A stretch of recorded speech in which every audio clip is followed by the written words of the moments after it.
Do you ever have days when you make it to the couch and wonder, how did I get through the day? How did I get the kids to school and practices and still manage to feed them? Wait, did I feed them? Or maybe you dropped the ball completely, but things still worked out. Probably better than you imagined. It's through God's grace that we're able to get through each day. Grace is something that we don't deserve, but it's extended to us from God. It's really a gift that we receive daily. In Luke chapter 15, Jesus is taking the Pharisees to school. They were criticizing him for welcoming sinners. Jesus focuses on the lost in all three parables that he shares. The one lost sheep whose shepherd went to find him, the woman who lost her one coin and swept the entire house until she found it, and the father who welcomed his son back with open arms. Luke 15:1 says, "Now the tax collectors and sinners were all drawing near to him. And the Pharisees and the scribes grumbled, saying, 'This man receives sinners and eats with them.' So he told him this parable. 'What man of you, having 100 sheep, if he has lost one of them, does not leave the 99 in the open country and go after the one that is lost until he finds it? And when he has found it, he lays on his shoulders rejoicing.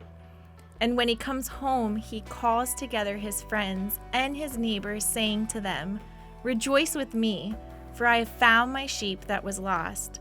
Just so I tell you, there will be more joy in heaven over the one sinner who repents than over 99 righteous persons who need no repentance.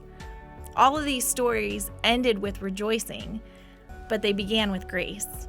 The shepherd, the woman, and the father didn't have to search for their lost possessions, but they did.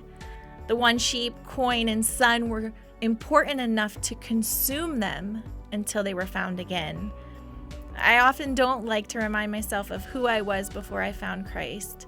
My attitude and my behavior were not things that I am proud of, but when I recall the before, I am forever grateful for the now.